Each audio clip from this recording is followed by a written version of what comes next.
เมยสูงค่ะเมื่อในเป็นวันที่5เดือนธันวาที่8ปี2026ในตอนใดเฮาค่ะมาถ่อมด้วยข่าวเงาอยู่ๆลิ้นเมืองในหยดลมพร้อมๆกันเป็นหลายลูกหลุมไหนอ้อปยกค่ะได้มาอ่านตั้งหันถึงตอนใดได้ก็เป็นตอนอบโอ้ค่ะอ่อนตั้งเปิ้นได้ก็เฮามาถ่อมด้วยข่าวโหในเมื่อวันที่4เดือนธันวาที่8ปี2026ในมีข่าวเงาออกมาว่าไล่เกิดขึ้นเปิงเป็นอยู่ๆลิ้นเมืองในค่ะนะเลยหยดหล่มเป็นลูกหลุมใหญ่ลงกว่าพร้อมกัน7ลูกหลุมดีวานวังเจริญหมู่ที่2ห้วยม่วงเจเวงภูผาม่านเจดอนขอนแก่นเมืองไทยค่ะปื้นตีนั้นนั่นไหนอยู่ในปื้นตีการปกซ้อมของก้นวานห่างไกลกันดั้งนาผาโพผาม่านและเจเวงในมอก12กิโลเมตรค่ะ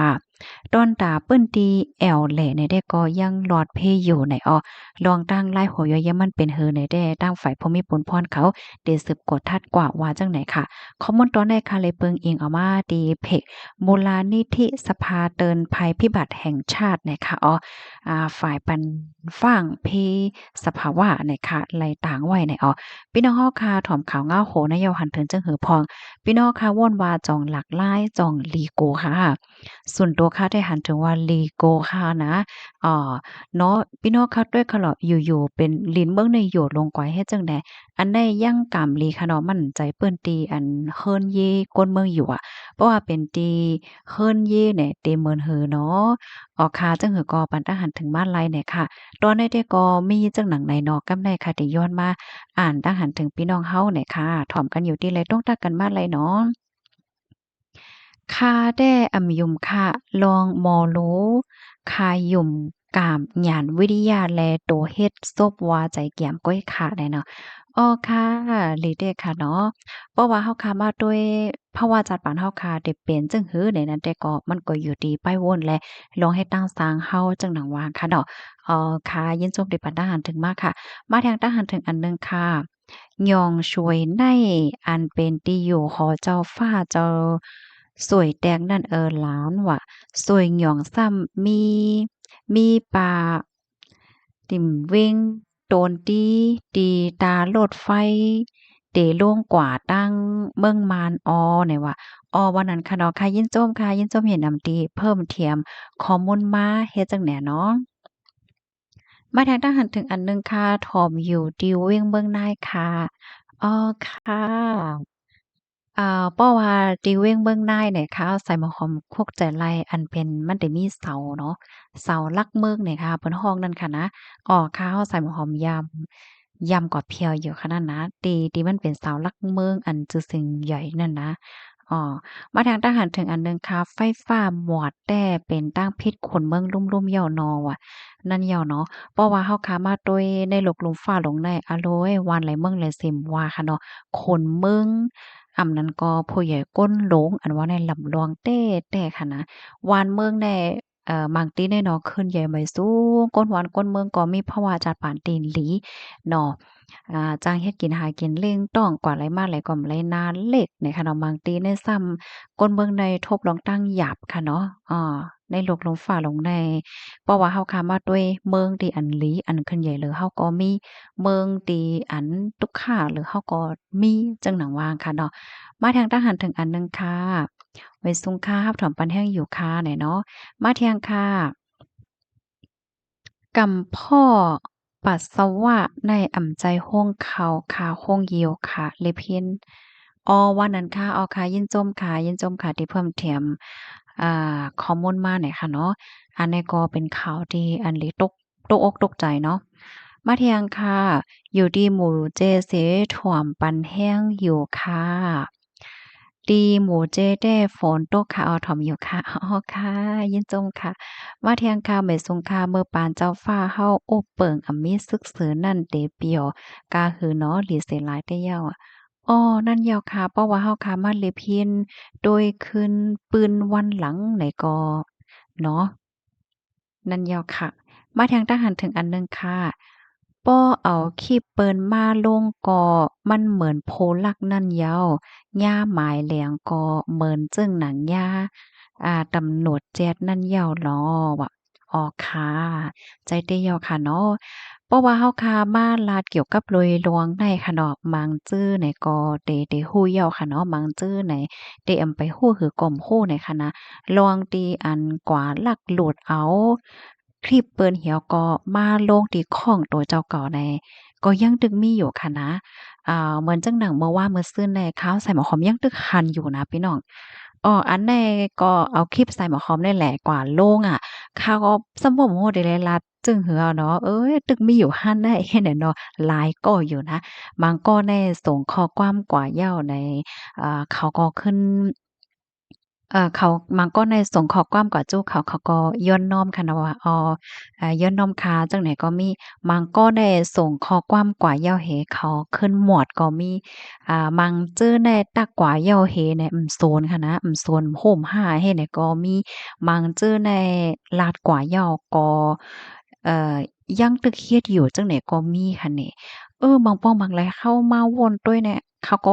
เป็นหลีอามนำหลีอามแก่เนาะพี่น้องค่ะหันถึงจึงหาก้นจังไหนเนี่ยพันหันถึงว่ากันน่ะมันมีก้นก้อนหนึ่งค่ะนะอันในยามตักหลายพอเขาอะ หลายปอกหลายกำย่อเนาะเฮาก็ลัดนี้อยู่ค่ะเนาะว่าเฮียงแลว่าจังนั้นแหนย้อนก็เพราะว่ามื้อเหลียวนี้มันเป็นกับปานเอไอเฮิงค่ะเนาะเสียงแหน่บางทีเนี่ยเพราะว่ามันเปิ้นเอากว่าต่างเที่ยงเนี่ยเสียงมันเตตุ้มกันมันเตจังตึกคือจังแหน่ก็ลาดกว่าหลายกำย่อก้อยกะว่าย้อมกึดจังแหน่จังไหนก็มีแหน่ค่ะแหน่ข้าวก็ซ้ำป้อมฮอดแต่แล้วว่าจังหือพี่ดอกค่ะหันถึงจังหือบ่ได้หันถึงว่าไลในตอนใดเนี่ยค่ะนะ อันที่ไข่ลาดได้ก็เพราะว่าลาดจังไหนแหน่มางจื้อก็ที่ว่าอะโลยแฮ่งเซนลาย5คิดถี่5สังหาเนี่ยมันจื้อค่ะเนาะเพราะว่าเฮาคาไข่ให้จื้อคือเฮาคาเคินใหญ่ค่ะเนาะไข่ให้เฮาได้แต่ละว่าจังหือหนังเฮาเฮ็ดอีหังก่อนน่ะคือเฮาคาซัมพอเตภูมิใจอันว่านั้นไหนเฮาคาโหลไหลเปิ้นฮ้องว่าจังหือคัดใจเฮ็ดโดยตัวเจ้าเก่าเนาะ เหมือนจังหนังก้นหนุ่มก้นที่อันเปิ้นต้งหนึ่งเฮ็ดสร้างบ้านแหละจังไหนส่วนตัวค่ะก็ปันแห้งค่ะเนาะลีลีลีลีจ้าๆเป็นหือเป็นหาไหนเฮาค่ะฝึกกว่าร้อยๆค่ะเพราะว่าเฮาค่ะฝึกกว่าร้อยๆเฮาค่ะเฮ็ดกว่าร้อยๆเดี๋ยวมันเฮาค่ะเฮ็ดไรมาเนี่ยมันก็เป็นรองติหลีภมใจเนี่ยค่ะเนาะเพราะว่าเฮาค่ะซ้ำก่อนโหลดเอาโคเปิ้นมาเนี่ยค่ะเนาะจึงปีเฮาลัดมาเมื่อไกลเปิ้นก็สอนว่าเป็นก้นหลักเหย้าในตอนใด เพราะว่าเฮามาด้วยเกี่ยวกับเลยร้อนจังไหนเปิ้นฮ้องว่าเอ่อเปิ้นฮ้องว่าโคโปยตั้งไปหยังจังไหนค่ะเนาะมันก็สอนว่าเป็นหลักจังหนังว่านั่นแหยวค่ะเสียเหย้าก้วยเหมือนกาเนี่ยเพราะว่าเฮาคาซ้ำปันแห้งก้นจื้อไหนจึงมันเหมือนจังว่าเฮาคากำเทียมปันแห้งก้นหลักอันนั้นก็ก้นจูงง่ายแต่เป็นไว้เฮ็ดจังแหนเนาะเพราะว่ามีก้นจังไหนมาเนี่ย มันอำลีต่อโตวเขาย่อก็อำลีต่อโตวเฮาจังแหนเนาะอำลีตอนตาจื้อคือเฮาขาป้าเถียงลูกก่อนเฮ็ดจังไหนเหมือนจังหนังก้นตีอันเอาโหลดเอาคลิปเปิ้นมานั่นก็ไหนข้อที่1ได้พรตุ่มย้อนได้ค่ะเนาะที่1ก็จางย่าเปิ้นตักค่ะเนาะมันก็เปิ้นก็ว่าจังแหนหนอมแจ้อิหยังมาเอาก็ว่าจังซี้แหนในตอนนั้นก็ได้จางย่าย่อก็ที่2เนี่ยมันก็เป็นกรุงศิกค่ะแสดงหน้าตาของตัวเจ้าเก่าเฮาเนาะ ย่อกอที่3ใน3ในลิขสิทธิ์เปิงก็ copyright แพลตฟอร์มเปิ้นก็ตั้งเปิงไว้อยู่แล้วนะย่อกอเที่ยงตอนหนึ่งในเหมือนจังหนังมังก็เขามีเรื่องอ่านเตเปิดทางไล่ๆในเปิดตาเตจังมีไล่ๆอีออดเข้ามาเลยจังไหนตึกตั้งได้มันก็ได้หยาบค่ะเนาะเพราะว่าเอาคลิปเปิ้นมาเนี่ยนะอันที่ลาจังไหนไหนได้ก็เปิดตาให้เฮาฮู้ว่าสายงานเงาลายมันเป็นจังคือเฮ็ดจังไหนนั่นค่ะน่ะเนาะ ป้อยอก็แทงอันหนึ่งอันป้อเข้ามาด้วยบักเปิงเนี่ยมันก็ผิดค่ะอ้อเนาะการที่เฮาค่ะก็เอาคลิปเปิ้นมาโดยที่เฮาไลขว้างเลยจังเนี่ยจ้อมหนังปักเปิงลิขสิทธิ์มันก็มีเนี่ยค่ะอันที่แกเอามาลาจังไหนได้ก่อนนั่นเนาะเปิดตาให้เฮาหาพี่น้องในตรงวงเฮาหาและรับและฮู้เหี่ยวก็ให้เฮาค่ะรอดเพศที่สุดนั่นค่ะน่ะพี่น้องค่ะวนด้วยค่ะหรอกมันจังหนังบางก็เพราะว่า ก่อนโหลดเอาคลิปเปิ้นมาเนี่ยเปิ้นพอใจเปิ้นจ้อยตะล่าเนี่ยไล่ขึ้นลุ่มตะล่าขึ้นหังเฮ็ดจั่งไหนลูกกว้านให้แหน่เนาะเหมือนจั่งหนังได้เฮาได้แต่ก็มีหังเฮาก็มา ฟังกันมาเตือนกันเฮ็ดจั่งเนี่ยเนาะก็นั่นเนาะค่ะการที่เฮาค่ะเป็นปายนับยำกันเป็นปายไว้กาขันกันในมันก็เป็นรองตีหลีค่ะเนาะมีหังก็มาอบมาลัดมาไขมาแชร์เหน่กันหลายจังได๋ค่ะยอกก็เที่ยงอันหนึ่งแห้งเลยว่ามันตึกคึกป้าสลีหน้าตาจื้อคือเฮาหลาแหน่จึงเปิ้นก็ติว่าได้รู้มันมีปอกหนึ่งค่ะนะค่ะได้ใครในพี่น้องเฮาค่ะ มีผู้ห้องกวามมีผู้ห้องกวามค่ะเนาะค่ะว่าผู้ห้องกวามเฮาก็แน่ๆกัดแขนหนานะเฮาในจึกถ่อมกวามเขาหนาเนี่ยค่ะก็อบในเปิ้นเนาะอย่าเปิ้นไขโคว่าผู้ห้องกวามก๊อบปี้สู่นั้นหาว่าก็เอาเพลงเปิ้นมาฮ้องแก่นั่นแหละวะเปิ้นว่าจังได๋อะผู้ห้องกวามมาสู่ได้เลยเฮาเลยถ่อมเลยยินจังได๋เฮาก็ใจบ่ดีเนาะอันนี้ก็เอามาอบมาลัดมาไขแหน่จังแหน่เนาะมาทางทหารถึงอันหนึ่งค่ะ เมืองเฮาแต่มีเพศศึกนั่นอิ่มเมินนะแต่ยาวอะอ๋อค่ะ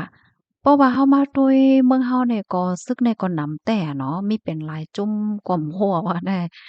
มังปอกป่มเคยฮู้จักกว่าซิงโมเท่าใดค่ะเนาะวายสิยึดอาณาอำนาจเนี่ยก็เลยฮู้ว่าอันออกมาเถียงเนี่ยก็ตั้งหนำจังเนี่ยเนาะ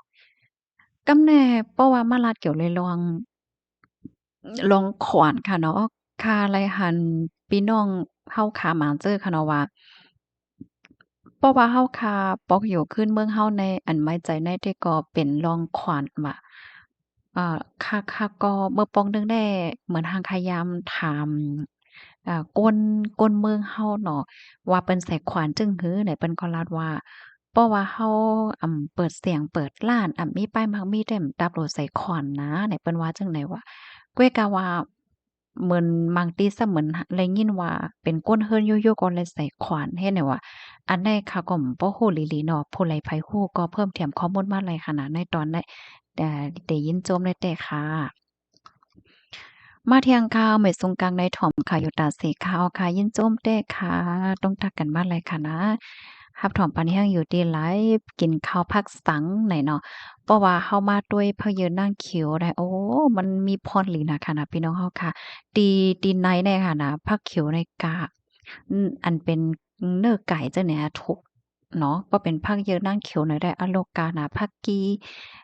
ผักกีจังซี่นะผักหมี่ผักกีแล้วจังใดมาแทงทหารถึงอันหนึ่งค่ะ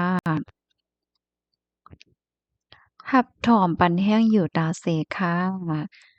ลวงขึ้นใหญ่ไม่สูง ฮับถอมข่าวเงาอยู่ตาสิเนี่ยว่าอ๋อค่ะด้านข้าวไหลกอจังถอมไรเนี่ยค่ะอ๋อลีใจลีข้อลีใจลีข้อเขาว่ะไม่เป็ดมดแค้นหลีเหย้าขาย้อนเมิกน่ะอ๋ออันนี้ก็ปันตั้งหันถึงมาตีไฟไหม้เนี่ยเนาะอะโลไฟหลงไหม้เต็มไหม้ว่าค่ะเนาะเหมือนห้างว่าปีในๆหันข่าวเพไฟเพน้ำในน้ำแห้งไว้ค่ะเนาะ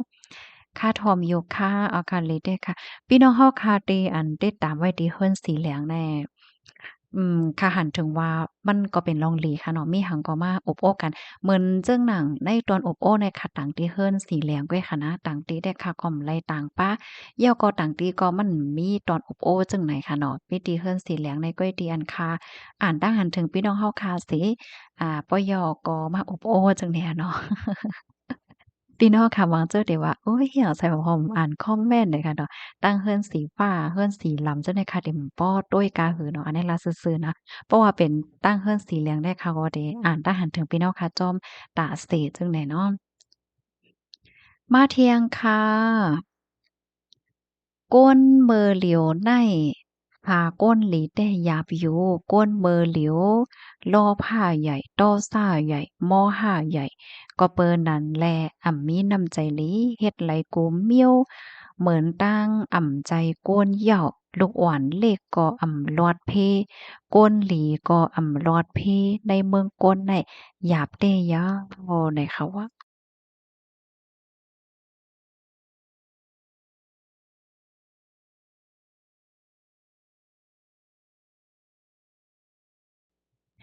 อ๋อค่ะอ่านตั้งหันถึงอันในยก็เป็นอันแต่ค่ะเนาะเมื่อเหลียวในลีโกลิกากแต่แต่เหมือนจังหนังเมื่อว่าตีถ่อมกว่านั้นค่ะนะเมื่อเหลียวเปิ้นมาปันฟังตื่นถึงกันกลางค่ำกลางคืนในเพราะว่าอำลองใหญ่เนาะอย่าไปละลิออกเฮิรนหั้งกุ้ยว่าก้นเฒ่าก้นแก่เมื่อว่าได้อยู่ในเฮิรนเนี่ยก็ให้เหมือนจังว่าคัดพักดูเฮเนี่ยเนาะสติหั้งไผหั้งมันฮับถ่อม อยู่ที่เมืองลาเซถ่อมอยู่ค่ะอ้อค่ะยินจมค่ะยินจมพี่น้องเฮาค่ะตั้งเมืองลาที่ฮับถ่อมยก็ต้องตักมาเนี่ยค่ะเนาะเลเด้ๆค่ะอ้ออำว่าเฮาค่ะได้อยู่ไว้ที่ไหนตั้งหลายเนี่ยค่ะเนาะก็เป็นเฮาฮับพี่น้องหนังกันเนี่ยค่ะนะในวันมื้อในเนี่ยค่ะเฮาได้ก็ใครให้พี่น้องเฮากูดีๆเนาะเฮาค่ะโหลไลหมออ้อมล้อมพร้อมกันค่ะเนาะระหว่างที่อันเตมีระหว่างแตกแยกกันว่าสังว่าจังไหนลดยอมเลยนำกะเหอะก็หลีกันนั่นค่ะ เพราะว่าเฮาคาอำพร้อมกันแหนเฮากว่าอยู่ในเกกังเปิ้นเฮานัดเลขกาหือเนี่ยก็ฮู้เหย้าเนาะจ่องแม่นค่ะพี่น้องพี่น้องบางจื้อกันเนาะก็ฮบทมยาลองเข่งตาลองได้ค่ะหนังมื้อเหลียวได้ก่อนไหลมาไหลก็อะลุเหมือนทางเวิ้นทางเลขหน้าสังสิงเฮ็ดเนี่ยก็นั่นแหละเฮาคาเนี่ยก็รู้ไลอ้อมล้อมพร้อมกันได้เนาะมาเที่ยงค่ำเมสงค่ะน้องทรายหมอกหอมเมืองไทยในมีข่าวจีหลากหลายได้แล้วค่ะเนาะทอมอยู่ตาเสค่าแน่ใจเย้าค่ะเหมือนจังหนังข่าวที่อันเฮาคาถ่อมกว่ามื้อว่านั่นค่ะนะมื้อว่าที่ว่าคนไทยแล้วก็คนแขกเขาไปตีหิ้มห้อมพักตูตาแป้นั่นแล้วเขาผ่าใส่กันน่ะเหมือนอย่างว่าตุ้มใส่กันจังเนี่ยเนาะเฮียวก็ถึงติดต่อยกันแน่ๆอะโลยเขาวัวเนาะก็ลอมๆโกนะม่วนเฮียก็หลอมวนในใจป้าป้อเป็นแห่งการมันติเหมือนเหิงนานแฮ่แหน่เนาะ กูปอกแน่เพราะว่าไปตั้งผากันเนี่ยเปิ้นก็ได้ยุ่งต่อกันอ้อกันต้อค่ะเฮ็ดให้ก้อยมันใจห้าอารมณ์บ่เหลียวในถึงได้ต่อยกันแน่ในลูกกว่าเนาะม่วนก็หลิววนนะจังหวะนั้นค่ะ มนต์เจ้าไต้หลายๆห้าวอะอ้อฮู้ค่ะนะว่าเป็นมนต์เจ้าอีหังและเป็นมนต์เจ้าไทไหอยู่เนาะเปิ้นก็ลาดต่อถึงมื้อเลียวเนี่ยค่ะก็ปักดาตัวอยู่เปิ้นก็ลาดออกมาว่าเป็นวัดตีไหลแล้วก็เป็นมนต์เจ้าอืมอีหังพ้องจื่อมนต์เจ้าว่าหือเลยจั่งใดนะเปิ้นแผ่ออกมามื้อเลียวข้างก็เย็นกว่าคือเนาะอะลองมนต์เจ้ากินแก้วเหล้ากอกนั่นนะ ก็ย้อนสู้ต้องค่ะเนาะอย่าไปว่าให้เป็นหมุนเจ้าใต้อำนั้นหมุนเจ้าก้นหยานเมืองลาป้อมนั้นน่ะเดะพากันสุกแทงนะบ่เหลียวได้เพิ่นก็จั่งหนังฮู้เนาะว่ามันเข้มแข็งท่าแท้งจั่งใดนะมาเที่ยงค่ะไม่ทรงค่ะอยู่ที่โฮปางเซทอมอยู่ค่ะที่โฮปางได้ฝนตกทุกวันนำเต็งสำปอน้องทมสวนไฮแลสวนข้าวกาบโมดเดียวค่ะโอ้วันนั้นค่ะเป็นแจ่มลีจ้อมเตี้ยวค่ะ วงวังในหลายๆพื้นที่ฝนตกค่ะเนาะนั่นแหยวค่ะเพราะว่ามันตกแรงหนามันโทมเนี่ยก็มันก็ตึกเคิกแรงจั่งหนังว่านั่นแหยวค่ะต้องตักกันบ้านไรค่ะทอมขาวในลำลองเต้แม่นแหยวค่ะมือเหลียวในค่ะนะเพราะว่าเฮาค่ะถ่อมข่าวอยู่ตาเสไหนเฮาเนี่ยก็ได้เลยโฮดสายไหงเงาลายมันเหมือนจั่งว่าเฮาค่ะปั่นกำผาแน่อะเนาะกำผาได้เป็นซังเป็นซิงอยู่ในเฮาค่ะเนี่ยก็เลยฮับโฮดจ้อมนะค่ะเดะแค่ย้อนไขนี่พี่น้องเฮาค่ะอีกหนึ่งเนาะมื้อป่นมาอำหลายวันแน่ะมันมีลูกเห็นก้นเมืองขมตุ่มเฮาเนี่ย ถูกญาติยอบก้มโตตีกว้างเฮิ่มหมินตีในเมืองอเมริกาเนี่ยเขาก็อยู่ในเมืองอเมริกาเนี่ยเขาเป็นลูกเห็นเนาะกำแน่เขาขี่เฮิ่มหมินเขาก็แหลกว่าแอวในสิมิเมียวเนี่ยนะอ่าเขาเนี่ยก็ถูกญาติยอบไปเฮ็ดจังไหนนี่กำแน่ขาเขาก็มาวนต้วยค่ะเนาะอันแต่มันในลองว่าตั้งฝ่ายภูมิพลพรอันลงมาที่ส่วนกลาง เปิ้นฮ้องว่าอันปะลิกน้ำแข็งค่ะเนาะ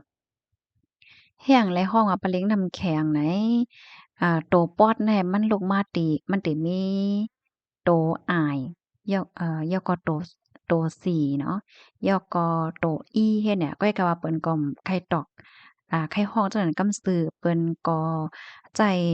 ถ้อยความอันในตรงวงโฮกันขึ้นนี่เนาะเปิ้นฮ้องว่าน้ำแข็งเนี่ยว่าเพราะว่าก็มาเนี่ยเขาได้ฮ้องว่ามองเยเข้เนี่ยว่า เปิ้นก็มีลองโคมือกันตั้งฝ่ายตีกว้างเคิ่มหมิ่นนั่นนะมันสิมีเจ้าหน้าที่ที่กว้างเคิ่มหมิ่นว่าสังว่าจั่งใดอะเนาะลองแน่ๆเปิ้นแพ้ไว้หึงหนาว่าสืบได้กว่าได้เตมีลองจั่งไหนนะไอ้เนี่ยแล้วก็ในตรงวงจั่งใดเปิ้นก็ปันฟังกันเนาะว่าประวัติดีกว่าได้ออกตั้งจอมเฮิ่มหมิ่นแลจั่งไหนแน่ให้ไล่เอาวาดไว้กึกตัวอยู่ตาเสแล้วก็ให้ฮู้ว่าโตเจ้าเก่าในเอ่อ มีไว้วัดอีสังแล้วก็จ่องมีปืนอันยามเฮ็ดพิษว่าสังว่าจั่งไหนเนาะเปิ้นก็ปันฟ้างปันกันเนาะว่าให้แลสติให้เนี่ยตอนตากวนเจออันติดตามถอมข่าวตาเสแต่ก็เปิ้นก็ฮู้อยู่ว่าลองได้ก้อยก็มักจื้อในเปิ้นเต็มตั้นถอมข่าวว่าเฮาก็ฮู้เนาะเลยฮู้ว่าอันยากกว่าเนี่ยมีหลายก่อจั่งไหนอ้อในก็แค่ย้อนลัดพี่น้องเฮาค่ะเนาะเจออันมีลูกหลานอยู่ไว้ดีเมืองเมืองไหนเนี่ยเนาะ ก็ลาดในลูกหลานไผๆมันๆน่ะให้ด้วยขาวด้วยเงาพวางดีกว่าตีนไหลตั้งไหลเนี่ยก็ให้เอาวัดไว้กึกตัวอยู่ตาเสในคานามื้อเหลียวแน่เพราะว่าเฮากว่าตีนไหลตั้งเลยสิมว่าห่อมเอาวัดไว้กึกโตมันใจห่าป้องยาทัดไหนก็มันทำเตสุกซากเนาะซ้ำเตไลกว่าเอาวัดกว่าเดกว่าสังสิงเฮ็ดจังไหนเที่ยงกำนั้นไรป้อให้ลีในเต้ให้ไลเอาวัดไว้ในกึกโตอยู่ตาเสเฮ็ดไหนอ้อ มันก็ได้ซ้ำเขาวอนว่ามื้อกุปอกได้แต่มันเป็นหางเฮ็ดให้นั่นน่ะมื้อเหลียวได้เปิ้นก็มีลองทัดจังหนังว่านั้นแล้วค่ะอันนี้ก็มาอบโอ้ไข่ในปันพี่น้องเฮาเนี่ยเนาะสายงานเงาหลายเนี่ยค่ะลงตากันบ่เลยคอพี่ๆน้องๆเฮาเหมือนจึงวางค่ะเนาะข้าวใส่หมอหอมแน่โอ้ข้าวก็ม่วงๆข้าให้พี่น้องใต้เฮาเนาะปันแห้งกันดำๆไหนค่ะนะฮับถอมข้าวดำๆไหนเนาะ ก้นไต้เฮาคาในเฮามีนับอ่านโหนล้านมันเนาะแกวก้นปั่นแห้งขาวใส่หมอหอมเนี่ยค่ะมีลองค่ะมีลองนอนฝันอ้อมเลยค่ะมีลองมองๆว่าก้นฟอลโลคัดให้จ่องได้ถึงล้านห้าได้เนี่ยค่ะลองมองๆนะเฮี้ยงเลยว่าจังนั้นแหนมใจห่าการที่เฮาคาจอยเทียมกันน่ะการที่เฮาคาอ่อมล้อมพ้อมกันเฮาหมอปันแห้งกันอันนี้ก็เป็นเสน่ห์หน้าตาเฮานะตัวอย่างเปิงแต้งมันคาเฮาเป็นก้นไต้นี่แล้ว ค่ะมีข้องค่ะมีข้องยิงแหน่ก้นฟอลโลว์ติดตามค่ะมันมีเอน่ะเนี่ยเขาก็นาเล็กน่ะนาเล็กในเกกลางเปิ้นจั่งเนี้ยเนาะเอ่อเหมือนจั่งหนังต่างก็ได้เขาก้นเขาได้มีฟอลโลว์เขาได้เป็นโอ้โฮหลายแสนหลายล้านแหน่เขาก็หล่อมนาเล็กไว้อยู่เฮ็ดไหนอะก็นั้น ก็นั่นแหละแค่ย้อนให้เฮาว่าปันแรงกันค่ะดอกไปไลดีไปไลฟอลโลว์ติดตามก็ฟอลโลว์ติดตามเสกำเลยค่ะมันก็เป็นเสน่ห์หน้าตาของจื้อคือเฮาอันหนึ่งเหมือนกันค่ะนะเกี่ยวกับเลยลองในเนาะอำใจเลยว่าที่ห้องข่าวคาก้วยเนี่ยค่ะเนาะห้องข่าวใต้เฮาแหละจังได๋ก็เหมือนกันเฮาคากึ่งหลีปันแรงกันค่ะอันคาแค่ลาดเที่ยงอันหนึ่งในไหนมักบ่มักไหลในตรงวงเฮาหนังกันแต่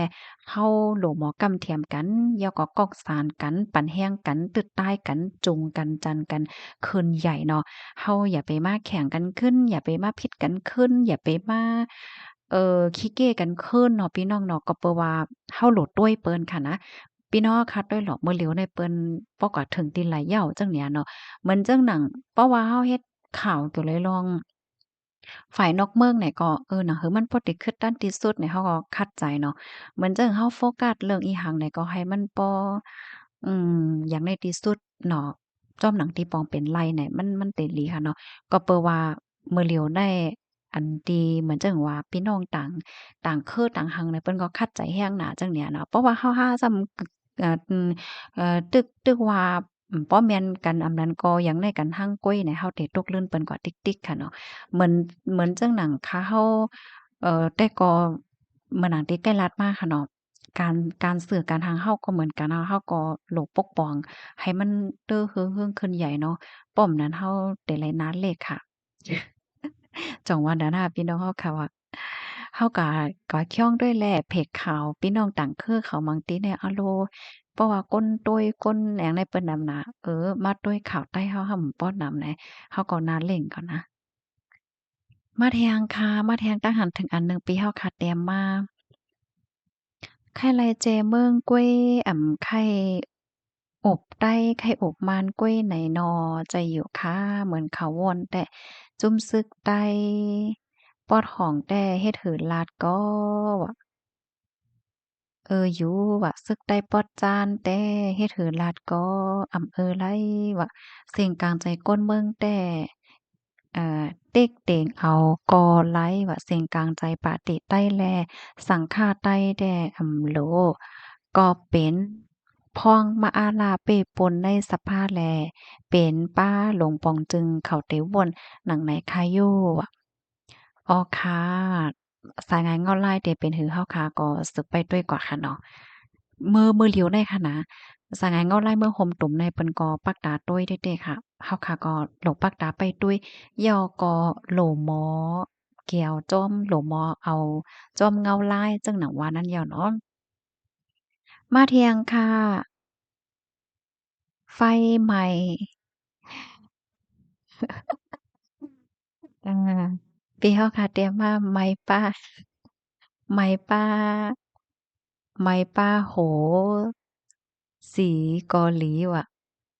เขล้อผ้าเมิกหนาอาลาหยุ่มยำพะล่าว่ะอันใดปันตาหันถึงมาตีพี่ไฟไหม้ค่ะเนาะไฟไหม้ที่เมืองแขจั่งไหนเนาะ ต้องตักกันบ้านไรคะทำกันอยู่ตีนไรตั้งไรพองปันเอ็นปันแห้งกันไหนเนาะเมื่อว่างในคาไรต่างกว่าลวงหลีฟ่างลองออกนอกเฮือนไหนยกออันแค่ละเนปันพี่น้องค่ะแทงอันหนึ่งค่ะนะมือเลียวในเอไอเนี่ยนะอารมณ์มันคึดกาบกะหือในเหมือนจังหนังอันคาเฮ็ดคลิปกว่าลองหลีฟ่างลองออกเฮือนกลางค่ำกลางคืนในลองห่มโลมให้หน่อยนะแคบหางได้มันเป็นหางเอไอมันจ้ะ ค่าอำไล่ลาดนะโกปอกเนี่ยค่ะแต่เตรียมว่ายินโจมถึงแคบหางลูกมาที่เอไอนะคะเตรียมป้าเมื่อวานนะคะตั้งใจเตรียมป้าในกุ้ยกาว่ามันฮู้นะว่าอันนี้เป็นแค่พางเอไอจังเนี่ยมันเตรียมหนีขึ้นมากับเหลียวหนี่อะโลบ่เหลียวในเอไอเนี่ยมันคึดกราบหลายยออะนะ เดี๋ยวก่อนเลยฮู้ว่าเดี๋ยวสิปกป้องกว่าแทงติ๊กๆเฮ็ดได้ว่าน่ะ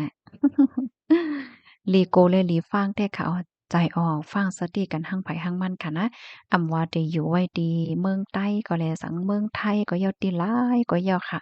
วิริยาเป็กกะมาเนาะติหลายก็ย่อนะเหมือนจั่งส่วนตัวเขาเหมือนกันน่ะกลางค่ำกลางคืนในค่ำออกเฮิรนไงนะกว่าดั้งหลายค่ะ มาแทงทหารถึงอันหนึ่งค่ะลวงหมักตกฝั่งไทยเขาได้อบจึงหือลวงในก่อไข่ฮู้ไข่เงี้ยนอยู่อ้อค่ะไปด้วยค่ะเนาะไลฮู้ว่าวันที่6ที่7เนี่ยเป็นเดียวโอป้าพ้องตีอันจอมจึงมินออนไลน์มาเมืองไทยเนี่ยค่ะว่ามาแทงทหารถึงอันหนึ่งค่ะไฟเสียงแหลดเตคายลีคืนมายาวก้นเฮามีไฟฟ้าแต่อ่ำไล ไลอ่ำมีไฟอ่ำมีเลี้ยงก่อไลนะ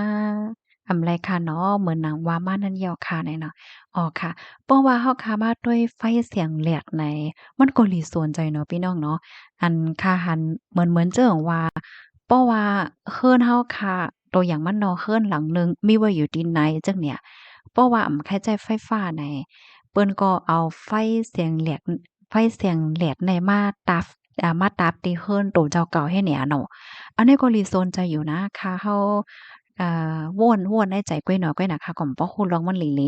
ป้องว่าเพราะว่าเฮาคาซื้อไฟเสียงแหลดมาได้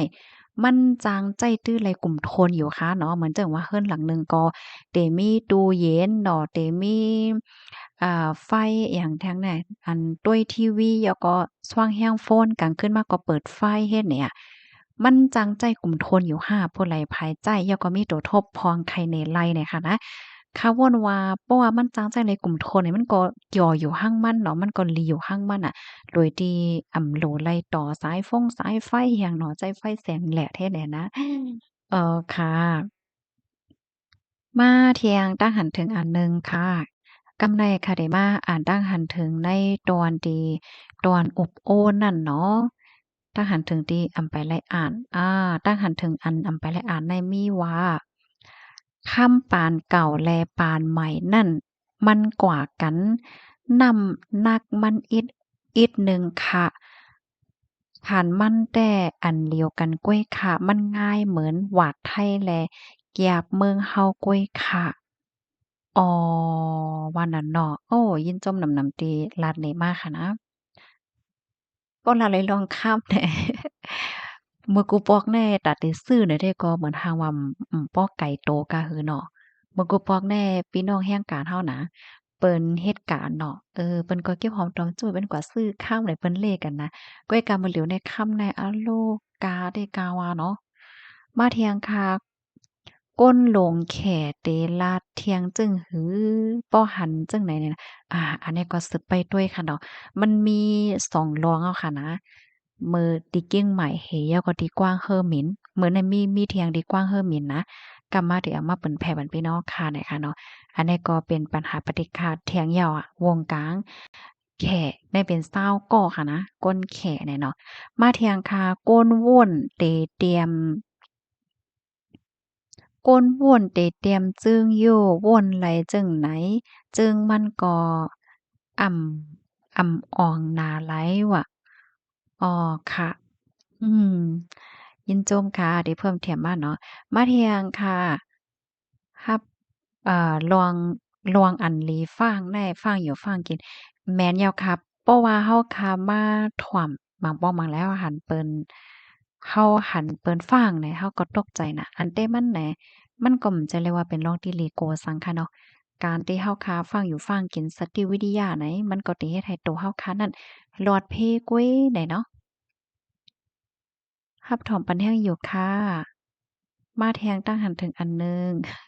ค่ะได้มาอ่านตั้งหันถึงดีว่านางสักทีก่อนหนึ่งย่าหมอหรูเหรียญซุ่มเงินเป็นโหสิบล้าน ปีเฮาคาเตรียมมาจาดปานก้นหนึ่งก็เตลีหือเตจ้าอยู่ดีโตเจ้าเก่าไผมันหมอเฮ็ดหมอป๋องหมอทัดหมอว่วนกุ้ยมันอ่ำอยู่ดีหมอหรูฮูลาเฉียกาลาเขากำจะตาก้นเฮาเฮ็ดหลีก็เตไลหลีเฮ็ดจาก็ตื้นไหลพรจ้าโวดมันไปตอบกำเดียวก็ไหว้ในอำรอดเลยเนาะอ้อฮอยินโจมเตะขาติเตรียมมาเลยค่ะเนาะ เพราะว่าเฮาค้ามาด้วยพี่น้องพบปันแห้งเขาแหน่เป็นก้นดีอืมกำนำเฮาค่ะได้หันว่าป้อหยุ่มกะหือเนาะลองเจ้อไหนเฮ็ดเนี่ยก้อยกะว่าพี่น้องบางทีเนี่ยเปิ้นทำว่าพี่น้องใต้แน่เอ่อจึกหยุ่มน่ะให้เนี่ยว่านักกล้าปอไหวหังปอกับฮู้ฮอกว่าไวเฮ็ดจังเนี่ยเนาะก้อยกะเพราะว่าค้ามาด้วยพบปันแห้งเขาใส่หัวหอมแน่เป็นก้นเหมือนหางว่าป้อหยุ่มลองเจ้อไหนกาหือหน่อยค่ะนะ ลองในพี่น้องเขาไขลาจังหือในเพิ่มเทียมมาลัยเนี่ยค่ะมาแทงตั้งหันถึงอันหนึงค่ะกำไนเตมาอ่านตั้งหันถึงดีหมากหมากโตกหิมปังหลายข่าวอันเนี้ยนะอะโลตุ่มคนเลิกกินน่ะมันเหมือนเจิงว่าก้นกว่าไหลปางหลายมันจ้ะตึกเล่นนำลุยนำกันอยู่ๆหมากได้มาตกหิมฝั่งปางหลายนั่นเฮ็ดจังเนี่ยมาเที่ยงค่ะลวงเฮ้อหมินหมิ่นหึง24ชั่วโมงนั่นจุ่มจ้อมอันใดยินแลเลยหัวข่าวแต้ๆค่ะเนี่ยนะอ้อค่ะยินหลีค่ะเพราะว่าเฮามาถ่อมข่าวจังใดในเหมือนหางว่าใจใจขึ้นเปิ้นฮ้อว่าจั่งเหอใจขึ้นใจตื่นเต้นใจห่มจ้มๆน่ะค่ะเนาะเฮาก็ได้หันไลว่าบางทีบางตอนแท้ๆหนังหือเตมีรวงขึ้นยามใดสูงไหนเปิ้นแท้ก็ปกป้องถึงอยู่ติ๊กๆยาวเฮ็ดให้นั่นน่ะเนาะอ้อเพราะว่ามีมาจังนั้นไหนมันก็มีรวงงายโลมค่ะเนาะลองออกข้าวตั้งว่าสังว่าจังไหนมันก็โลลายเฮ่อหมิ่นยาวนั่นน่ะเนาะตัวอย่างเปิงแต่งมันในมือ มือเหลียวในค่ะเนาะเหมือนจั่งตัวอย่างมันไหนเพราะว่าเตลูกตีอัน US ค่ะเนาะกว่าที่เมืองไทยว่าจังไหนมันเตลายเฮ่อหมินเฮ็ดแหน่เนาะอ่าเพราะว่าลูกตี US เมื่อที่เมืองเฮาไหนจังเนี่ยมันเป็นหลายๆเฮอหมินจังเนี่ยค่ะเนาะกำนำในเปิ้นแต่หลายที่ไต้หวัน5ที่ฮ่องกง5จังใดให้แหน่ออกมาเที่ยงตั้งหันถึงอันหนึ่งค่ะมาอ่านด้วยลวงตั้งอันก้นโคมเหมือนลุยน้ำปังหลายเสออนกันไปออกเมืองเนี่ยเนาะอันนี้ก็พี่น้องเฮาบางจื้อเนาะก็ใครฮู้ว่าโอ้เฮียงแลเขา วันกันไปคำเมืองป่อนหน้าในเมื่อวานนี้เขาก็มาถมด้วยลองตั้งไล่หัวยอยมันยาวค่ะอ๋อค่ะยินโจมพี่น้องเฮาค่ะกูก็ดีฮับถอมปันเอ็นปันแห้งปันตั้งหันถึงปันตั้งคาใจเพิ่มเทียมคอมมอนมาเนี่ยค่ะเนาะสังว่าตั้งหันถึงขอไหลตอนไหลดีว่ามันตกคงตกหายเลยอ่านแม่นย่าเนี่ยก็ย่อน้อมเย็นนำค่ะเนาะยินโจมกูก็ค่ะ หมอยซุงค่ะ